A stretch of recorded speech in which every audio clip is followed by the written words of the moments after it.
Hello my dear students. मैं Ajay sir अपने YouTube channel पर आप सभी का स्वागत करता हूं।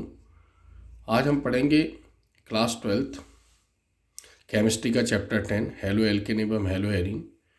इसके पहले भी हमने चैप्टर के 2 वीडियो बनाए हैं जिसमें कुछ इंपॉर्टेंट नेम रिएक्शनों के बारे में बताया है, बट वो हेलो एल्केन के बनाने की विधियों से संबंधित थी। आज हम पढ़ेंगे हेलो एल्केन के रासायनिक गुण से संबंधित कुछ महत्वपूर्ण नेम रिएक्शन जो एग्ज़ाम में आती हैं। तो इसमें पहली रिएक्शन देखते हैं वुड्सबी क्रिया। वुड्सबी क्रिया जब एल्किल हैलाइड के 2 अणुओं की क्रिया शुष्क ईथर की उपस्थिति में सोडियम धातु से कराई जाती है तो एल्केन बनते हैं। इसे वुड्सबी क्रिया कहते हैं। नोट, केवल सम्मित एल्कीन बनाए जा सकते हैं। सम्मित एल्कीन मतलब जब दोनों आर यहाँ पर समान होंगे तब हम उसको बोलेंगे सम्मित एल्कीन। तो यहाँ हम देखते हैं एल्किल हैलाइड। एल्किल हैलाइड को RX से प्रदर्शित करते हैं। तो एल्किल हैलाइड के 2 अणुओं को लेना है तो RX एल्किल हैलाइड, या हम इसको ऐसा लिखेंगे XR। उपस्थिति शुष्क ईथर रहेगी। हम सभी जानते हैं हैलोजन की संयोजकता, हैलोजन की वैलेंसी 1 होती है और सोडियम की वैलेंसी भी 1 होती है। इसलिए 2 हैलोजन को निकालने के लिए 2 सोडियम की आवश्यकता पड़ेगी। तो यहाँ पर बाहर हो जाएगा 2NaR। जब भी और यहाँ पर बच जाएगा R और दूसरा R आपस में सिंगल बॉन्ड द्वारा अटैच हो जाएंगे। जब भी 2 R आमने सामने होंगे एल्किल मूलक तो वो कोई एल्केन होगा। यहाँ पर हमने R की जगह क्या लिया, यहाँ पर CH3 लिया। R की जगह CH3 और X की जगह I। तो CH3 का नाम मेथिल आयोडाइड और X यहाँ पर हो जाएगा आयोडाइड एज इट इज़। यहाँ पर भी हम X की जगह I रखेंगे और R की जगह CH3 रखेंगे शुष्क ईथर।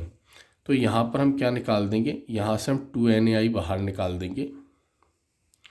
यहाँ से 2NaI ये बाहर हो जाएगा और CH3 single bond CH3, iodine CH3 से बाहर निकलेगा। CH3 का 1 इलेक्ट्रॉन फ्री हो जाएगा।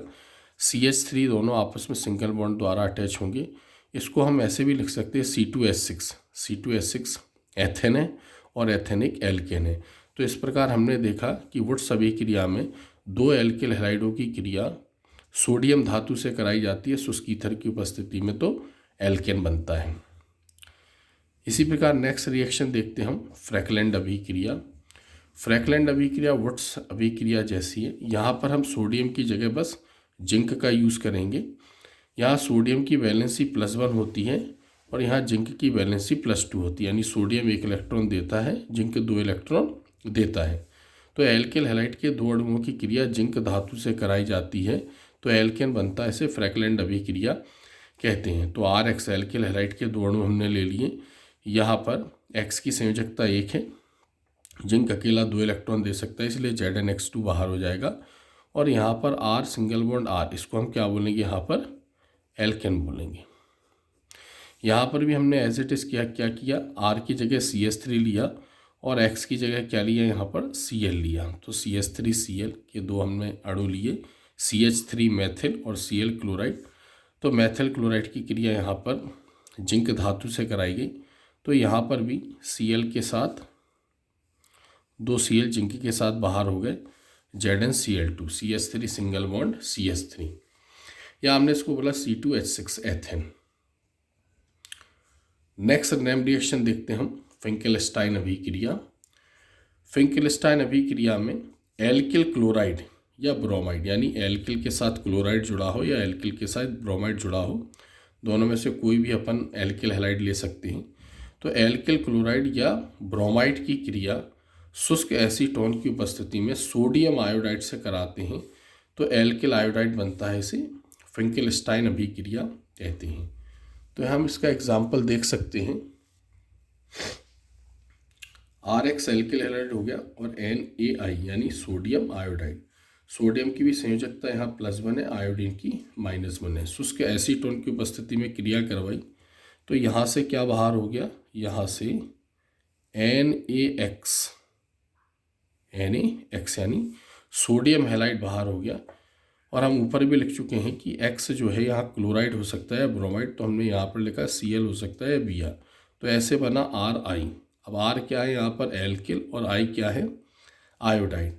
यहाँ पर भी हमने क्या किया, एल्किल हैलाइड यानी RX में R की जगह CH3 और X की जगह क्या लिया हमने यहाँ पर Cl लिया।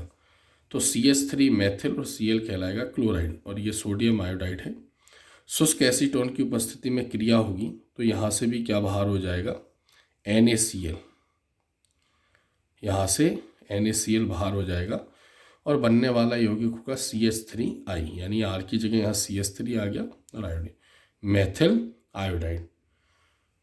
तो एक बार फिर से देखें, हेलो एल्केन के रासायनिक गुणों में हमने 3 नेम रिएक्शन पढ़ी है, वुड्स अभिक्रिया, फ्रैकलैंड अभिक्रिया और फिंकेलस्टाइन अभिक्रिया। और ये क्रियाएं तीनों बहुत महत्वपूर्ण है। 3 क्रियाएं और अभी हम आगे पढ़ेंगे। 4th नेम रिएक्शन देखते हैं हम, स्वार्ट्स अभिक्रिया। स्वार्ट्स अभिक्रिया यानी हेलो एल्केन के रासायनिक गुण में 4th नंबर की नेम रिएक्शन स्वार्ट्स अभिक्रिया। एल्किल क्लोराइड या ब्रोमाइड, यानी एल्किल क्लोराइड ले सकते हैं या एल्किल ब्रोमाइड ले सकते हैं, यानी एल्किल क्लोराइड या ब्रोमाइड की क्रिया सिल्वर फ्लोराइड से कराते हैं तो एल्किल फ्लोराइड बनता है। इसे स्वार्ट्स अभिक्रिया कहते हैं। हम सभी जानते हैं नॉन मेटल्स यानी अधातु में फ्लोरीन मोर रिएक्टिव एलिमेंट है। फ्लोरीन की ऋण विद्युतता सबसे ज़्यादा होती है। फ्लोरीन किसी भी यौगिक से यानी किसी भी अणु से किसी भी परमाणु को हटा सकता है। तो यहाँ एल्किल हैलाइड की क्रिया हमने किससे करवाई, सिल्वर फ्लोराइड से। तो यहाँ पर जो भी X होगा फ्लोरीन को छोड़कर, फ्लोरीन उसको प्रतिस्थापित कर देगा, हटा देगा। तो यहाँ से बाहर हो जाएगा AgX बाहर हो जाएगा और क्या बन जाएगा, R से F जुड़ जाएगा। तो R होगा एल्किल और F हेलोजन है, फ्लोरीन के यौगिक फ्लोराइड कहलाते। इसी प्रकार हमने RX की जगह यानी एल्किल हैलाइड में R की जगह क्या लिया यहाँ पर CH3 और X की जगह क्या लिया यहाँ पर Cl।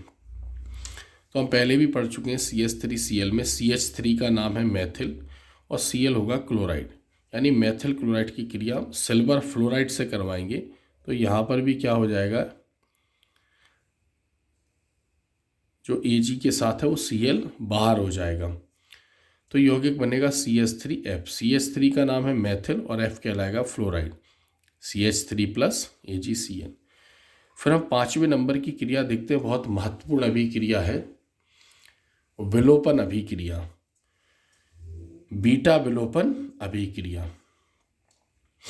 तो बीटा विलोपन अभिक्रिया में जब एल्किल हैलाइड को एल्कोहलीय KOH के साथ, एल्किल हैलाइड को एल्कोहलीय KOH के साथ, यानी KOH मतलब पोटेशियम हाइड्रोक्साइड और इसका कमर्शियल नेम यानी व्यापारिक नाम इसका कास्टिक पोटास होता है। तो जब एल्किल हैलाइड को एल्कोहलीय KOH यानी जब KOH में एल्कोहल मिला हो के साथ गर्म करते हैं तो अल्फा कार्बन से हैलोजन तथा बीटा कार्बन से हाइड्रोजन निकलता है और एल्कीन बनता है। इसे बीटा विलोपन अभिक्रिया कहते हैं। तो ये जो हमने लिया है यहाँ पर, हम समझते हैं पहले अल्फा कार्बन क्या है यहाँ पर और बीटा कार्बन क्या है, इनके बारे में समझते हैं। तो हमने लिया एल्किल हैलाइड। अब एल्किल हैलाइड को RX से प्रदर्शित करते हैं तो यहाँ पर जो ये पार्ट है ये R है, यानी प्रोपिल क्या है यहाँ पर R है और ब्रोमाइड क्या है यहाँ पर X वाला पार्ट है। तो X जो है इसमें क्रियात्मक समूह है। जब भी किसी कार्बनिक यौगिक में क्रियात्मक समूह किसी कार्बन से जुड़ा होता है तो उस कार्बन को बोलते हैं अल्फा कार्बन। तो यहाँ पर Br इस कार्बन से जुड़ा है, इस कार्बन को बोला हमने अल्फा कार्बन। नेक्स्ट आगे का कार्बन कहलाएगा बीटा, उसके बाद कहलाएगा गामा, उसके आगे का कहलाएगा डेल्टा। तो रिएक्शन क्या है, जब RX मतलब एल्किल हैलाइड की क्रिया हमें किससे करवानी है, KOH के साथ। जब उसमें एल्कोहल मिक्स्ड हो तो अल्फा कार्बन से हैलोजन बाहर चला जाएगा और बीटा कार्बन से हाइड्रोजन बाहर हो जाएगा। तो अल्फा कार्बन से जो हैलोजन बाहर निकला वो पोटेशियम के साथ क्रिया करेगा और क्या बना लेगा, KBr बना लेगा। क्लियर है। तो यहाँ कार्बन का एक इलेक्ट्रॉन फ्री हो गया। इसी प्रकार बीटा कार्बन का एक हाइड्रोजन बाहर निकल गया, हाइड्रोजन बचे हुए OH के साथ बाहर निकल गया तो क्या बन गया, H2O बन गया। तो ऐसे इस कार्बन का इलेक्ट्रॉन फ्री हो गया और इस कार्बन का इलेक्ट्रॉन फ्री हो गया, दोनों के इलेक्ट्रॉन फ्री हो गए, आपस में इनमें बॉन्डिंग हो जाएगी। इस प्रकार डबल बॉन्ड बन जाएगा और प्रोपीन बनेगा। प्रोपीन क्या है, प्रोपीन एक एल्कीन है। प्रोपीनिक एल्कीन है। तो इस प्रकार हमने बीटा विलोपन अभिक्रिया देखा कि जब एल्किल हैलाइड को एल्कोहल या KOH के साथ गर्म करते हैं तो अल्फा कार्बन से हैलोजन तथा बीटा कार्बन से हाइड्रोजन निकलता है और एल्कीन बनता है। इसे बीटा विलोपन अभिक्रिया कहते हैं। चूँकि बीटा कार्बन से हाइड्रोजन निकल रहा है, इस बेस पर इसका नाम रखा है बीटा विलोपन अभिक्रिया। अगला और महत्वपूर्ण हम नियम देखते हैं, सेडजेफ का नियम। इसी से संबंधित था, बीटा विलोपन से संबंधित था। तो बीटा विलोपन अभिक्रिया में जैसे एक बीटा कार्बन उपस्थित था, तो सेडजेफ का नियम ये कहता है कि जब एल्किल हैलाइड मतलब RX, एल्किल हैलाइड में एक से ज़्यादा बीटा कार्बन होंगे, एक से ज़्यादा बीटा कार्बन। हम जानते हैं क्रियात्मक समूह जिस कार्बन से जुड़ा रहता है उसको हम अल्फा कार्बन बोलते हैं। तो यहाँ पर Br क्रियात्मक समूह है और किससे जुड़ा है, यहाँ पर अल्फा कार्बन से। अब इसके अगर दोनों तरफ कार्बन है तो इसके इस तरफ का कार्बन बीटा कार्बन कहलाएगा, उस तरफ का कार्बन भी बीटा कार्बन कहलाएगा। तो सेडजेफ का नियम ये कहता है कि यदि एल्किल हैलाइड में एक से अधिक बीटा कार्बन उपस्थित हैं, तो हम यहाँ देख रहे हैं हैलोजन यहाँ जुड़ा है, एक बीटा कार्बन यहाँ, एक बीटा कार्बन यहाँ है। तो यदि एल्किल हैलाइड में एक से अधिक बीटा कार्बन उपस्थित हैं जिसे एल्कोहलीय KOH के साथ गर्म करते हैं, दोनों क्रियाओं में कोई अंतर नहीं है, थोड़ा सा अंतर है। एल्कोहलीय KOH के साथ गर्म करते हैं तो एल्कीनों के मिश्रण प्राप्त होते हैं, यानी दो भिन्न भिन्न प्रकार के एल्कीन प्राप्त होंगे। एल्कीनों के मिश्रण प्राप्त होते हैं तथा वो एल्कीन अधिक मात्रा में बनेगा जब कम हाइड्रोजन वाले बीटा कार्बन से हाइड्रोजन प्रतिस्थापित होगा। तो हमने लिख रखा है कम हाइड्रोजन युक्त बीटा कार्बन से प्राप्त एल्कीन अधिक मात्रा में होते हैं, इसे सेडजेफ का नियम कहते हैं। अब हम इसकी अभिक्रिया समझते हैं। तो यहाँ पर हमने जो लिया है वो 2-ब्रोमोब्यूटेन, यानी हैलोजन जिस तरफ से जुड़ा है उस तरफ से हमने नंबरिंग करी। तो हमने यहाँ से इसकी नंबरिंग करी कि ये पहला कार्बन, ये दूसरा कार्बन, ये तीसरा कार्बन और ये चौथा कार्बन। तो दूसरे कार्बन से Br जुड़ा है, इसलिए हमने लिखा 2-ब्रोमोब्यूटेन। 4 कार्बन सिंगल बॉन्ड द्वारा जुड़े हैं और ये एक एल्किल हैलाइड है क्योंकि हैलोजन जुड़ा हुआ है। तो Br इस कार्बन से जुड़ा है इसलिए इसे अल्फा कार्बन, और इस तरफ वाले कार्बन को हमने बीटा कार्बन कहा। इसी प्रकार इस तरफ वाले कार्बन को बीटा कार्बन कहा।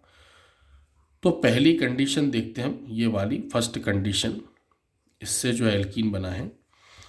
तो पहले क्या हुआ कि हैलोजन से क्या निकला, Br। अब हैलोजन से Br निकला, यहाँ पर कार्बन से क्या निकला, Br।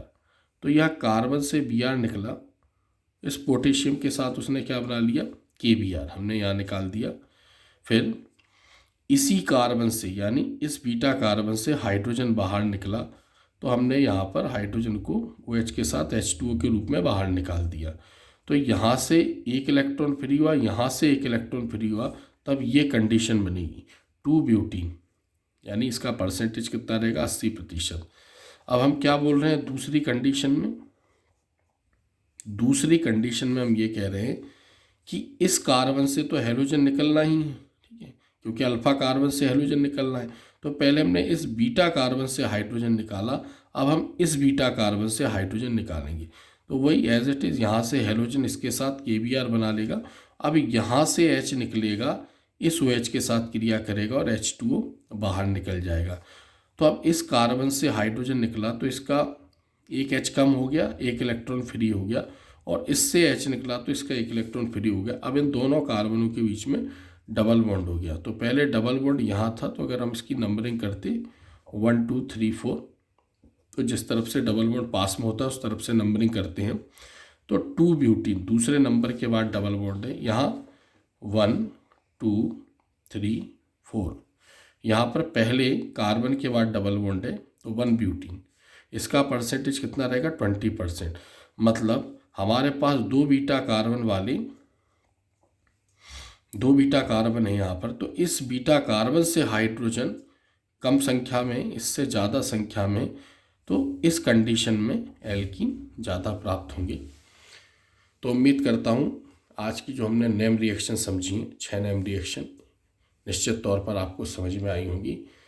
अगर कुछ डाउट रहता है तो आप मुझे कमेंट्स बॉक्स में जाके मैसेज कर सकते हैं और अगर मेरा वीडियो आपको अच्छा लगा तो मेरा चैनल सब्सक्राइब करें और मेरे वीडियो को शेयर करें। मैं प्रतिदिन ऐसे ही अच्छे वीडियो आपके सामने लेकर आता रहूँगा। धन्यवाद।